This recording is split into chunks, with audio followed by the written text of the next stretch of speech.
Growing up, I had a vivid imagination. My friends and I would create these worlds of radical possibility and run through the cul-de-sac, reenacting and rewriting the plots of our favorite books and films. In these worlds of our creation, we could be anything we want it to be, with whatever powers we could possibly conceive. And every day my friends would ask, "So what powers are you going to have today, John?" And every day I would respond, "Today, I'm going to be invisible." It wasn't until I was older, probably around middle school, that I realized invisibility wasn't my superpower. It was my reality. There was this growing part of myself that I didn't know what to do with, that I felt like I couldn't share because each time I tried, I was met with hostility. That part of myself was the one that told me I really liked boys. The part that told me I was queer. At the time, I didn't have anyone to ask or anywhere to look in order to know whether what I was feeling was real or normal. There were no people like me in the books I was reading, in the television I was watching, and there most definitely weren't any boys liking boys in the lessons I was being taught in the classroom. Unknowingly, I was being conditioned to think that this burgeoning part of myself was shameful at best. So in my ignorance, I decided to keep it concealed. I took what I thought was only a small fraction of my entire self and locked it into a closet, throwing away the key.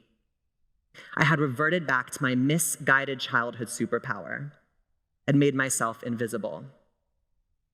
In search of the conversations and validation that I was lacking in the classroom, I turned instead to the internet. And every night I spent hours scrolling through Instagram, completely entranced by the photos of out folks living free and uninhibited in cities like New York and Chicago and San Francisco. But so far as I could tell, queer people didn't exist in Marietta, Georgia.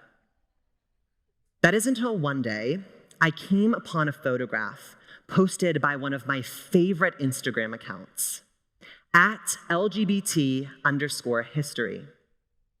The photo displayed protesters wielding pride flags and posters in what looked like a city square.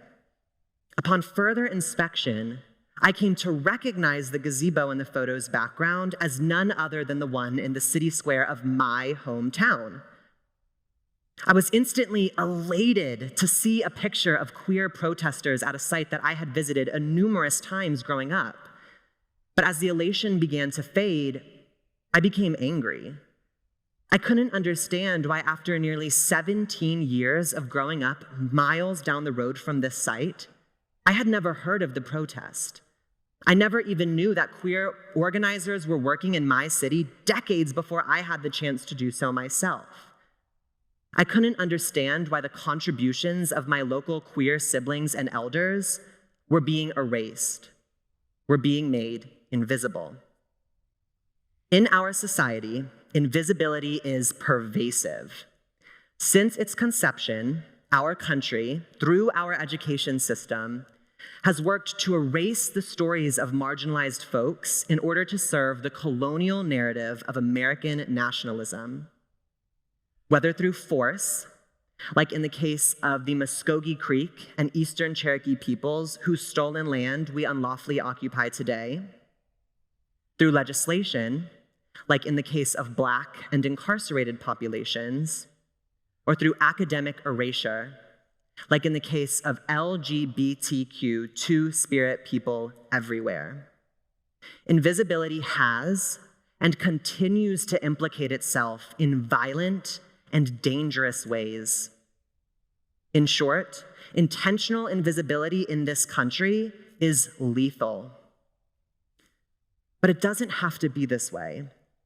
Because queer people exist in our nation's history. They exist in our state's history, and they exist in our local history. We just don't talk about them. We make them invisible. And in so doing, we make our queer students feel invisible. So here's where we come in. And by we, I mean us. Us as a community of queer and allied individuals must emerge together from our collected amnesia to combat invisibility. We must dedicate ourselves to the cause of teaching history as it truly was. Messy and complicated and gay as hell. At the most basic level, visibility begins in our schools. In the classroom, we are socialized, and what we learn dictates the ways in which we navigate the world for the rest of our lives.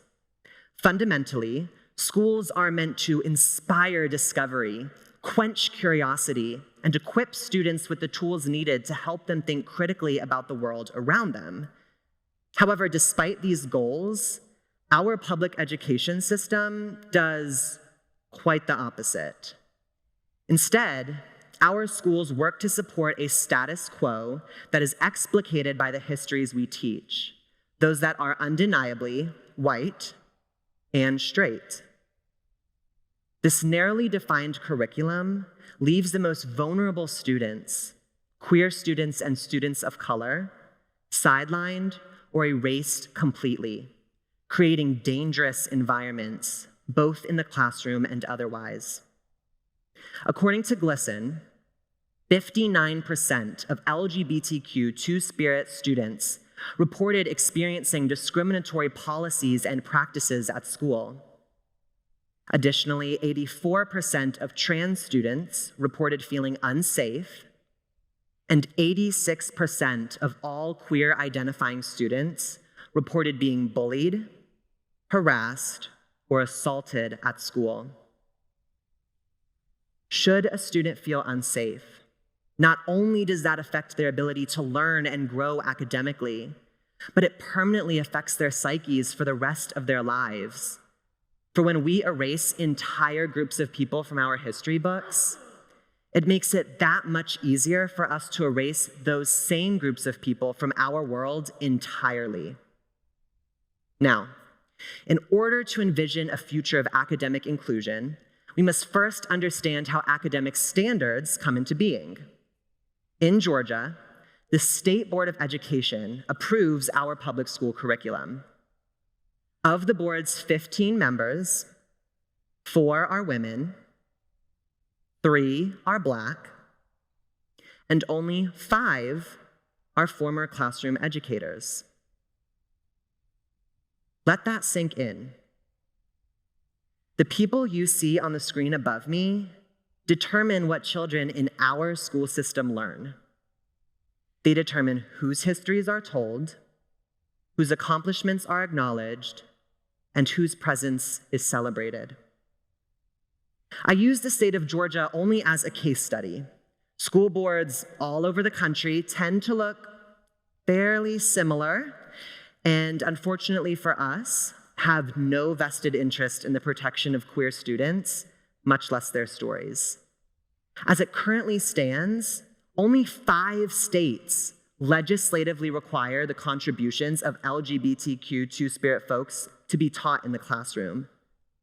And even more disturbingly, 6 states expressly forbid teachers from discussing queer topics, with punitive repercussions for doing so. It's due time that our country as a whole embrace curriculum that reflects the experiences of our queer students. And curricular visibility isn't as lofty a goal as these anecdotes might initially allude. It simply requires an evaluation of the places where LGBTQ2 people have been erased in existing standards, paired with necessary revision. We must advocate not for new or additional material, but for an explicit call-out in the existing standards where queer accomplishments are being misattributed or erased entirely. It is our responsibility to ensure that the identities and contributions of LGBTQ2 peoples are recognized, normalized, and honored in our public school system. We're not asking for a rewrite. We're simply asking for an overdue inclusion. For example, In the elementary grades, families with same-sex, queer-identifying, and transgender parents deserve to be legitimized. Through reading children's literature such as Love Makes a Family or When Aiden Became a Brother, educators can begin positive discussions that open children's minds to the existence of families outside of the traditional nuclear structure. In middle school, teachers must attribute the success of key artistic and cultural movements to the queer and trans folks that led and continue to lead them. Students should be asked to think critically about the ways in which an artist's racial, sexual, and gender identities intersect to impact their work, as was the case with gay artists of the Harlem Renaissance, like Langston Hughes and Georgia's own Ma Rainey. In high school, the queer and trans folks of color who led and lead movements toward justice must be celebrated. We should draw parallels between the civil rights and queer liberation movements, whilst honoring the names of movement leaders and freedom fighters like Marsha P. Johnson, Sylvia Rivera, and Miss Major Griffin Gracie, whose collective efforts helped revolutionize the fight for queer rights. Recognition must be given to the names of Black queer radicals like Baird Rustin, the advisor and confidant of MLK, and the organizer of the March on Washington. I say all this to say that creating inclusive curriculum isn't rocket science. All it takes is looking for ways to reframe history and talk about the contributions of queer people so that we're not just thrown in as heroes and holidays, but as real people with real stories and lasting contributions. The onus is on us to ensure that no child slips through the cracks because they are thieved of the opportunity to see themselves reflected in the classroom. After all, curriculum is not only meant to guide the focus of study for students, but it's also meant to simultaneously reinforce and challenge their ideas and perceptions of the world. Students both need and deserve affirmation of their identities. And as a community, it is our duty to provide that affirmation. It is our duty to create spaces where queer identities are celebrated and made visible in all of their complex and intersectional manifestations. It is our duty to simply support students and to allow them the space to explore their gender and sexual identities in safe and controlled environments. We are more than just Stonewall and AIDS. We are a community of resilient and transcendent leaders who deserve to be honored and celebrated in the very same ways as our heterosexual and cisgendered counterparts. When we put queer folks in curriculum, we take one step towards course correction. We give queer students the chance to see themselves not as a frightening statistic, but as a politician, a poet, a musician, a writer, a movie star, a movement leader, a mother, and a people existing and loving as their most authentic selves. I'm not here today speaking to y'all as an educator because I'm not one.